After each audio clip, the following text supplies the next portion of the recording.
ಪ್ರಿಯ ವಿಶ್ವಾಸಿಗಳೇ, ಮೊಟ್ಟ ಮೊದಲನೇದಾಗಿ ಈ ಒಂದು ಅವಕಾಶವನ್ನು ಕೊಟ್ಟಂತ ಯೇಸುವಿಗೆ ನಾನು ಕೃತಜ್ಞತೆ ಸಲ್ಲಿಸ್ತೇನೆ. ಎರಡನೇದಾಗಿ ಇಲ್ಲಿ ಕೂತಿರುವಂತೆಲ್ಲ ನನ್ನ ಜೊತೆ ಸೇವಕರುಗಳು, ಎಲ್ಲ ಡಿಸ್ಟ್ರಿಕ್ಟ್ ಸೂಪರಿಂಟೆಂಡೆಂಟ್ಗಳು, ಧಾರವಾಡ ಜಾತ್ರೆಯ ಆಫೀಸರ್ಗಳು, ಆಲ್ ಇಂಡಿಯಾ ಆಫೀಸರ್ಗಳು, RAB ಮೆಂಬರ್ಸ್ಗಳು, HRC ಮತ್ತು BRC, ಎಲ್ಲ ಡಿಗ್ನಸ್ಗಳು, HRC ಮತ್ತು BRC ಡಿಗ್ನಸ್ಗಳು, ಎಲ್ಲ ಸಭಾಪಾಲಕರಿಗೆ ನನ್ನ కృతజ్ఞతలు సల్లిస్తేనే. ఈ ఒక సందర్భంలో కన్నడ తెలుగు ಎರಡು ನಾನು ಹೇಳ್ತೀನಿ. ఓకే, ట్రాన్స్లేషన్ ಬೇಕಾಗಿಲ್ಲ, ట్రాన్స్లేషన్ అవసరం లేదు. ఈ ఒక సందర్భంలో మన మధ్యలో ఉన్న ప్రతి ఒక్క డిఎస్ గారికి, HRC నుంచి వచ్చిన డిఎస్ గారికి, మళ్ళీ BRC నుంచి వచ్చిన డిఎస్ గారికి, రీజనల్ ఎగ్జిక్యూటివ్ బోర్డు, HRC ಮತ್ತು మళ్ళీ BRC అందరికీ కూడా, మళ్ళీ డికనస్లు, HRC BRC నుంచి వచ్చిన అందరు డికనస్లకు, ప్రతి ఒక్కొక్క సేవకులకు నేను కృతజ్ఞతలు తెలుపుకుంటున్నాను. దానికంటే మొదలు ఈ అవకాశం ఇచ్చినటువంటి దేవునికి నా వందనాలు చెల్లించుకుంటున్నాను. ఈ ఒక జాతర అనేది చాలా గొప్పది, గొప్ప స్థలం. ఇది ಬಹಳ ಒಳ್ಳೆಯ ಸ್ಥಳ ಇದೆ. ಈ ಒಂದು ಸಂದರ್ಭದಲ್ಲಿ ಒಂದು ವಿಷಯವನ್ನು ನಾನು ಹೇಳಲು ಬಯಸ್ತೇನೆ, ನಿಮ್ಮ ಮುಂದೆ ಇಡಲು ಬಯಸ್ತೇನೆ. ఒక విషయం ఈ యొక్క ముందు నేను చెప్పాలనుకుంటున్నాను. అదేమంటే, జనరల్ కాన్ఫరెన్స్ కింద ముందు అంటే ಬಿಷಪ್ ಎಲೆಕ್ಷನ್ ಕಾಕೋಕ್ಕೂ ಮುಂದು, ಬಿಷಪ್ ಎಲೆಕ್ಷನ್ ಆಗೋಕ್ಕಿಂತ ಮುಂಚಿತವಾಗಿ 3 ಸಲ ಇಲ್ಲಿ ಬಂದಿದ್ದೇನೆ. ಈ ಕ್ರಾಸ್ ಮುಂದೆ ಮೊಣಕಾಲುಗಳು ಪ್ರಾರ್ಥನೆ ಮಾಡಿದ್ದೇನೆ. ಮೊದಲನೇ ಸಲ ನಾಮಿನೇಷನ್ ಸಲ್ಲಿಸುವಾಗ, ಬಿಷಪ್ ಎಲೆಕ್ಷನ್ಗೆ ನಾಮಿನೇಷನ್ ಹಾಕುವಾಗ 5 ಜನ ಬಂದಿದ್ದೇವೆ ಇಲ್ಲಿಗೆ. ಇಲ್ಲಿ ನಮ್ಮ ಮೊದಲಿದ್ದಾರೆ, ಅವ್ರು ನನ್ನ ಜೊತೆಗೆ ಬಂದಂಥವ್ರು. ಜ್ಞಾನ ಬೋಧಕರಂಥ ರವಿ ಸಬಸ್ಟಿ, ಜ್ಞಾನ ಬೋಧಕರಂಥ ಪಾಲ್ ಮಧುಕರ್, ಜ್ಞಾನ ಬೋಧಕರಾದಂಥ ಜಿ ನಂದಕುಮಾರ್, ಜ್ಞಾನ ಬೋಧಕರಾದಂಥ ಪಿ ಶಾಂತಕುಮಾರ್, ಜ್ಞಾನ ಬೋಧಕರಂಥ ಬಿ ಜಯ. ಕರೆಕ್ಟಾ? ತಪ್ಪಿದೇನ? ಮರ್ತೋಗೋದಿಲ್ಲ. ಎರಡು ಪಾಲ್ ಮಧುಕರ ಹೇಳಿದ್ದೀನಾಗಲೇ. ಇಷ್ಟು ಜನ ಬಂದು ನನ್ನ ನಾಮಿನೇಷನ್ ಫೈಲ್ ಕ್ಲಾಸ್ ಮುಂದೆ ಇಟ್ಟು, ದೇವರೇ నిన్న చిత్త ఇద్దరి మాత్ర, దేవుడా నీ చిత్తము ఉంటే మాత్రమే, నీ చిత్తం ఏమున్నది, నీ ఉద్దేశం ఉన్నది.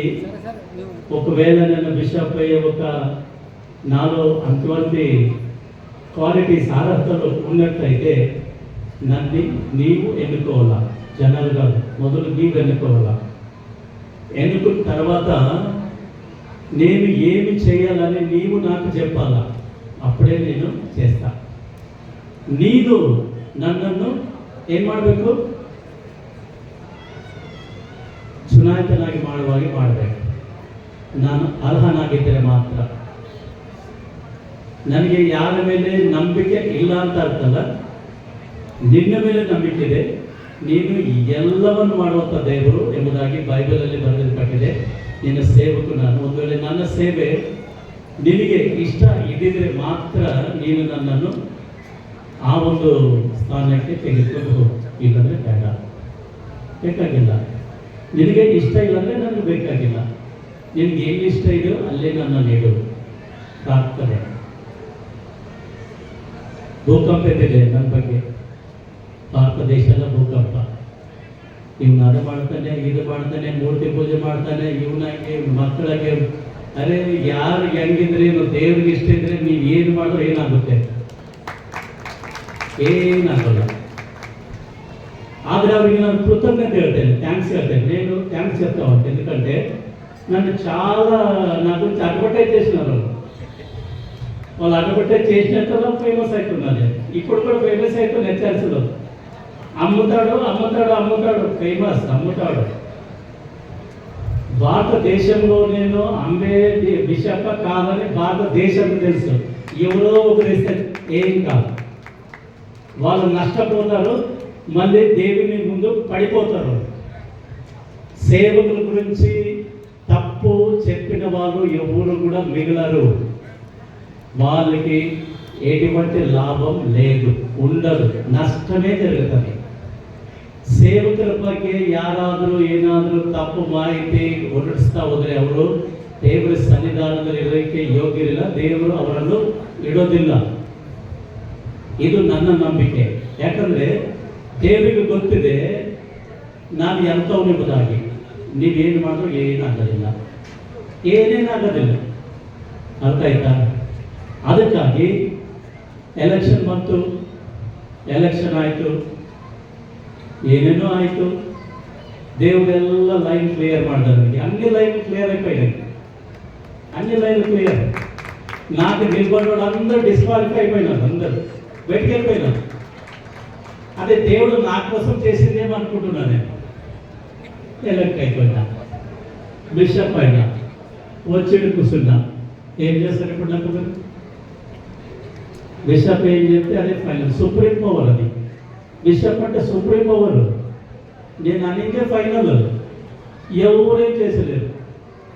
దేవుడు అన్నాడు కదా యేసుక్రీస్తు, ನನ್ನ ಮುಖಾಂತರನೇ ನೀವು ಹೋಗಬೇಕು, ನನ್ನ ಮುಖಾಂತರನೇ ದೇವರ ರಾಜ್ಯ ಸೇರಬೇಕು ನೀವು. ನಾನು ಇಲ್ಲದಿದ್ದರೆ ನೀವು ಏನು ಮಾಡಲು ಸಾಧ್ಯವಿಲ್ಲ. ಅದು ದೇವರ ಅಭಿಷೇಕ ಹೊಂದಿದಂಥ ಬಿಷಪ್ಗಳನ್ನು ಬಿಟ್ಟು ನೀವು ಏನು ಮಾಡೋಕ್ಕಾಗೋದಿಲ್ಲ ಎಂಬುದಾಗಿ ನಮ್ಮ ಮೆಥಡ್ ಡಿಸಿಪ್ಲಿನಲ್ಲಿ ಬರೆದಿದೆ, ಬೈಬಲಲ್ಲಿದೆ. ನೀವೇನು ಮಾಡ್ತೀರಾ? ಏನು ಮಾಡೋಕ್ಕಾಗಲ್ಲ ಅಲ್ವಾ? ಅದಕ್ಕಾಗಿ 3 ಸಲ ಪ್ರಾರ್ಥನೆ ಮಾಡಿದಾಗ ದೇವರು ನನಗೆ ಕೊಟ್ಟಂಥ ಭಾಗ್ಯ ಇದು. ಜಾತ್ರೆ ಮಾಡಿಕೊಡಿಸಲಿಲ್ಲ, ನನ್ನ 4 ವರ್ಷ ಎಲೆಕ್ಟ್ ಆದರೂ ನನ್ನ ಮಾಡಿಕೊಡಿಸಲಿಲ್ಲ. ಯಾಕಂದರೆ ನಾವು ಒಳ್ಳೇದು ಮಾಡೋದು ಜನಕ್ಕೆ ಇಷ್ಟ ಇಲ್ಲ. ಒಳ್ಳೇದು ಮಾಡ್ಬೋದು, ಕೆಟ್ಟದ್ದು ಮಾಡಬೇಕು ಜನರಿಗೆ, ಅಂಥವನ್ನೇ ಇಷ್ಟಪಡೋ ಜನ. ಒಳ್ಳೇದು ಮಾಡೋರಿಗೆ జన ఇష్టమే పడాల. ఈ లోకల సంప్రదాయం, ఈ లోకల సంప్రదాయం అంటే మంచి పనులు చేయరాదు, చెడ్డ పనులు ఎవరు చేస్తారో వాళ్ళే చాలా ఇష్టపడేది జనాలు. ఇది లోకంలో మన మనసులో ఉండే ఒక ఏమి గుణం, ఏమంటుందని ప్రభావం, గుణం, స్వభావం. అది మనిషి స్వభావం. ఏం చేసేకి రాదు. అందుకే ఈ ఒక సందర్భంలో నేను చెప్పేది ఏమంటే, నిన్ను ఎందుకు బాధపడతావు నా కుమారుడా, ఎందుకు బాధపడతావు? నిన్ను ఈ జాతరకే నిన్ను అధ్యక్షునిగా పంపిస్తాను నేను. దేవుని మాట, ఈ జాతరకి అధ్యక్షునిగా పంపిస్తాను నేను. నీవు అధ్యక్షుడు ఏం చేస్తావు చెయ్యి నా కోసం, ఏమి చేస్తావు చెయ్యి నా కోసం, నా మహిమ కోసం చెయ్యి అన్నప్పుడు నేను ఇక్కడ వచ్చి బిషప్పై నిలుచుకున్నా. ఏమేం చేస్తానో చెప్పను, చేసి చూపిస్తా. ಅರ್ಥమైందా? ಹೇಳೋದಿಲ್ಲ, ಮಾಡಿ ತೋರಿಸ್ತೀನಿ. ಮಾಡಿನ ಇಲ್ಲ ಎಂಬುದಾಗಿ ನೀ ಬಂದಂತ ನೋಡ್ರಿ. ಈಗ ಇದು ನಾನು ಬಂದು 3-4 ತಿಂಗಳಾಗಿದೆ ಬಿಷಪ್ ಆಗಿ, ವರ್ಷ ಆಗಿಲ್ಲ. ಎಷ್ಟು ತಿಂಗಳಾಗಿದೆ? 4 ತಿಂಗಳಾಗಿದೆ. ಆದರೆ ನಾನು ಪ್ರಾರ್ಥನೆ ಮಾಡಿದೆ, ದೇವರೇ ಒಂದು ವೇಳೆ ನಾನು ಚುನಾಯಿತನಾಗಿ ಬಂದರೆ ಏನು ಮಾಡ್ತೀನಿ? ಈ ಕಡೆ ಇಷ್ಟು ದೊಡ್ಡ ಶೆಡ್ಗಳು ಹಾಕ್ತೀನಿ, ನಾನು ಮಂದಿ ಕೂಡೋಕ್ಕೆ ಹಾಕ್ತೀನಿ. ಎಲೆಕ್ಟ್ ಆದ್ಕೊಳ್ಳೆ ನೋಡ್ತೀರಾ ಹೊಸ ಆಗಿದ್ದೇನೆ ಇಲ್ವಾ? ಅಷ್ಟು ದೊಡ್ಡ ಶೆಡ್ 45 ಲಕ್ಷ ಆಗಿದೆ. ಇದಕ್ಕೆ ಎಷ್ಟಾಗಿದೆ? 45 lakhs ಖರ್ಚಾಗಿದೆ. ಮಾಡಿದ್ದೇನೆ ನೋಡಿ, ಎಷ್ಟು ದೊಡ್ಡದಾಗಿದೆ, ಚೆನ್ನಾಗಿ ಓದಿದ್ದಾರೆ ಎಲ್ಲ ಜನರು ಅಲ್ವಾ? ಇದು 1 ತಿಂಗಳಲ್ಲಿ ಮಾಡಿದ ಕೆಲಸ. ಎಷ್ಟು ತಿಂಗಳು? 1 month. ಇನ್ನೂ ನಂದು 4 ವರ್ಷ ಇದೆ, ಇನ್ನು ಏನೇನು ಮಾಡ್ಬೋದು ಇಲ್ಲಿ ಅಲ್ವಾ? ಪ್ರಾರ್ಥನೆ ಮಾಡ್ತೀವಿ. ನೀವು ಪ್ರಾರ್ಥನೆ ಮಾಡ್ರಷ್ಟೇ, ಏನು ಮಾಡಬೇಡ್ರಿ. ప్రార్థించాలా? మీరు ఖాళీ ప్రేయర్ చేయాలా? మీరంతా ఉండేకి ప్రార్థన చేసేకి అంతే, మరి ఏమిటి కాదు. ప్రార్థన చేయాలా, మంచిగా ప్రార్థన చేస్తే చాలు, మరి ఏం అవసరం లేదు మనకి. ప్రార్థనతో, ప్రార్థన బలంలో మనకి అన్ని దొరుకుతాయి. ప్రార్థన అంటే ఈయన బిషప్ కానీ ప్రార్థన చేయంటాడే, ప్రార్థన చేస్తేనే అన్ని దొరికేది. మరి ప్రార్థన చేయలేకుండా దొరుకుతాయా? ప్రార్థన చేయలేకుండా ఏం దొరకదు. ప్రార్థించాలా, బిషప్ జట్టుకు ఉండాలా, బిషప్ జట్టుకు ఉండాలా. అడ్మినిస్ట్రేషన్తో పాటు ఉంటే అన్ని దేవుడు కలగజేస్తాడు. దేవుడు వాటి ಬಯಲ್ಪಟ್ಟಿದೆ. ನೀವು ನನ್ನಲ್ಲಿ ನಾನು ನಿಮ್ಮಲ್ಲಿ ನೆಲೆಗಿಟ್ಟಿದ್ದರೆ ಏನು ಬೇಕಾದರೂ ಬೇಡಿಕೊಳ್ಳಿ ನಿಮಗೆ ಸಿಗುತ್ತದೆ. ఉన్నదా లేదా దేవుని వాక్యంలో? నా వాక్యంలో మీరు మీ యొక్క అన్యోన్యతలో నేను ఉన్నట్లయితే మీరు ఏమి కోరినానో మీకు ఇస్తాను, దొరుకుతుందని వాక్యంలో ఉన్నదా లేదా? ఉన్నదా? అంతే. దేవుని వాక్యంలో బ్యూటీ అంతే. లేకపోతే ఏం దొరకదు, మీరేం చేయలేరు అని దేవుని వాక్యం ఉన్నది. అందుకే దేవునికి కృతజ్ఞతలు చెల్లించండి, దేవునిలో ప్రార్థించండి. ఇక్కడ దారుణ్యాతలో ఆల్రెడీ మన పని శురువైపోయినది, ప్రారంభమైనది. ఏమి చేయాలా నెక్స్ట్ ఇయర్ అని నేను చెప్తాను మీకు. వచ్చే సంవత్సరం ఏం చేస్తానని ఇప్పుడే చెప్తాను మీకు. వచ్చే సంవత్సరం ఏం చేస్తానంటే మన ఆస్తి ఎవ్వరు కూడా ముట్టుకోకుండా ఈ ఒక 26 ఎకరాల్లో కంపౌండ్ కట్టి చూపిస్తాం. అర్థమైందా? ఏం కడతా? Compound wall. ఎందుకంటే ప్రాపర్టీ చాలా ముఖ్యం. మనం 1 ఇంచ్ కూడా ప్రాపర్టీ ఎక్కడ వెళ్ళొద్దు, ఎవరు తీసుకోవద్దు, బ్లాక్మెయిల్ చేయొద్దు, అపప్రచారం చేయొద్దు, ఏది కూడా వదలదు. కాంపౌండ్ వాల్ కట్టాలా? కడదామా? కడదామా? ఎవరేమంటారు? ఏం కావాలన్నారు మీకు? ఏది ಬೇಕು ನಿಮಗೆ? ಕಾಂಪೌಂಡ್ ವಾಲ್ ಕಟ್ಟೋದು ಬೇಡವಾ? ಬೇಕಾ ಬೇಡ? ನಮ್ಮ ಆಸ್ತಿ ಉಳಿಸ್ಕೊಳ್ಳೋದು ಬೇಕಾ ಬೇಡ? ಅದು ಕಟ್ಟಬೇಕು ನಾವು. ಮತ್ತು ಮುಂದಿನ ವರ್ಷ ಏನಿಲ್ಲ ಅಂದರೆ 50-60 ಲೇಡೀಸ್ಗೆ ಟಾಯ್ಲೆಟ್ ರೆಡಿ ಆಗುತ್ತೆ. ಏನಾಗುತ್ತೆ? 50 ಟಾಯ್ಲೆಟ್ಗಳು ಕಟ್ಟಿ ಮುಗಿಸೋಣ. ಇನ್ನು ಇಲ್ಲಿ ಏನೇನು ಅನುಕೂಲ ಬೇಕಾಗಿದೆ ಎಲ್ಲವನ್ನು ನನಗೆ ರಾತ್ರಿ ಕನಸಲ್ಲಿ ಬಂದರೆ ಮುಂಜಾನೆ ಬಂದುಬಿಡ್ತೀನಿ ಇಲ್ಲಿಗೆ. ಅರ್ಥ ಆಯ್ತಾ? ರಾತ್ರಿ ನನ್ನ ಕನಸಲ್ಲಿ ಬಂದರೆ ಮುಂಜಾನೆ ಬಂದು ಕೆಲಸ ಮಾಡಿಬಿಡ್ತೀನಿ. ಇದು ನನ್ನ ಕೆಲಸ. ಈಗ ಇಂಥ ಕೆಲಸ ಮಾಡೋಂಥ ನಾಯಕರುಗಳಿಗೆ ನೀವು ಪ್ರಾರ್ಥನೆ ಮಾಡಬೇಕು, ಅವ್ರಿಗೋಸ್ಕರ ಪ್ರೋತ್ಸಾಹ ಮಾಡಬೇಕು. ಇಷ್ಟೇ ನಿಮ್ಮಿಂದ ನಾನು ಕೇಳೋದು. ನಿಮ್ಮ ಕಾಣಿಕೆಗಳು ಎಷ್ಟು ಕೊಟ್ಟರು ಅದು ಕಡಿಮೆನೇ ನನಗೆ. ಯಾಕಂದರೆ ನಾನು ಮಾಡುವಂಥ ಕೆಲಸ ಭಾಳ ದೊಡ್ಡ ದೊಡ್ಡ ಕೆಲಸಗಳು. ನೀವು ಹಾಕುವಂಥ ಕಾಣಿಕೆ ಏನಕ್ಕೂ ಆಗೋದಿಲ್ಲ. ಯಾರ್ಯಾರು ಹಾಕಿದ್ದಾರೆ, ದಾರಿಂದ ಅಷ್ಟು ಬರುತ್ತೆ, ಎಷ್ಟು ಬರುತ್ತೆ. ನೀವು ಹಾಕುವಂಥ ಕಾಣಿಕೆ, ಬರುವಂಥ ಕಾಣಿಕೆ ಏನಾಗೋದಿಲ್ಲ. ನಾನು ಮಾಡುವಂಥ ಕೆಲಸಗಳಿಗೆ ಏನೇನು ಆಗೋದಿಲ್ಲ.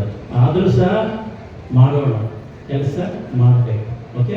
ಅದಕ್ಕಾಗಿ ಒಂದು ಸಂದರ್ಭದಲ್ಲಿ ಇಂಥ ಒಂದು ಒಳ್ಳೆ ಶೆಡ್ ನಮಗೆ ಕೂಡಲಿಕ್ಕೆ ಚೆನ್ನಾಗಿದೆನಾ? ಏನಂತೀರಾ? ಕೈ ಹೆಸರಿಲ್ಲ, ಹೇಗಿದೆ? ವಂಡರ್ಫುಲ್ ಇದೆನಾ? ಖುಷಿಯಾಗಿದ್ದೀರಾ? ನಿಮ್ಮ ಖುಷಿಯೇ ನನ್ನ ಖುಷಿ. మీరు సంతోషంగా నేను సంతోషంగా అంతే. మీరు దుఃఖంగా ఉంటే నేను గిన దుఃఖంలో పోతా. దుఃఖం ఉన్న దేవుడికి. అందరూ కూడా మనం సంతోషంగా ఉండాలా. సంతోషం అంటే ఆరోగ్యం, దుఃఖం పడితే అనారోగ్యం, రోగాలు వస్తాయి. దుఃఖం పడ దేవుడు. సంతోషంగా ఉండాలా. ఉన్నది కొన్ని దినాలు సంతోషంగా సమాధానంగా బ్రతకాల. ఇది దేవుడిచ్చిన వరం. మనం ದೇವರು ಕೊಟ್ಟ ವರ ಏನು? ಇರುವಷ್ಟು ದಿನಗಳು ಖುಷಿಯಾಗಿರಬೇಕು, ಸಂತೋಷವಾಗಿರಬೇಕು, ಚಿಂತೆ ಮಾಡಬಾರ್ದು. ಯಾವುದಕ್ಕಾಗಿ ಚಿಂತೆ ಮಾಡಬೇಡ್ರಿ. ದೇವರು ಹೇಳಿದಾನಲ್ಲ, ನಿಮ್ಮ ಭೂಲೋಕದ ಚಿಂತೆ ಭಾರವೆಲ್ಲ ಯಾರ ಮೇಲೆ ಹಾಕ್ರಿ? ನನ್ನ ಮೇಲೆ ಹಾಕ್ರಿ. ನಾನು ನಿಮಗೋಸ್ಕರ ಚಿಂತೆ ಮಾಡುತ್ತೇನೆ. ಇದೇನಾ? ಇಲ್ಲ, ಬೈಬಲಲ್ಲಿ ವಾಕ್ಯದಲ್ಲಿ ಸ್ವಾಮಿ ಹೇಳಿದಾರಲ್ಲ, ಚಿಂತೆ ಮಾಡಬೇಡ ಅಲ್ಲ. ಏನು ತಿನ್ನಬೇಕು, ಏನು ಕುಡಿಬೇಕು, ಏನದು ಕೊಡಬೇಕು ನಮಗೆ ಚಿಂತೆ ಮಾಡಬೇಡ. ಅವೆಲ್ಲಗಳಿಗಾಗಿ ಯಾರು ಚಿಂತೆ ಮಾಡ್ತಾರೆ? ಅಜ್ಞಾನಿಗಳು, ಬುದ್ಧಿ ಇಲ್ಲದವರು ಚಿಂತೆ ಮಾಡ್ತಾರೆ.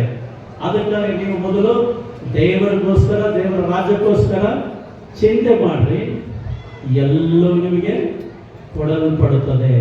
ಎಷ್ಟು ಹೇಳಿದ್ರು ನಿಮ್ಮ ಚಿಂತೆ ಕೊಡಲ್ಲ, ನಿಮಗೆ ಏನು ಸಿಗಲ್ಲ.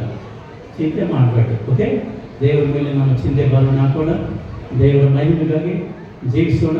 ಇಷ್ಟು ಒಳ್ಳೆ ಕೆಲಸ ಮಾಡಬೇಕಾದ್ರೆ ಇಬ್ಬರು ಬಹಳ ಕಷ್ಟಪಟ್ಟು ಇವರೇ ಮಾಡಿದ್ದಾರೆ.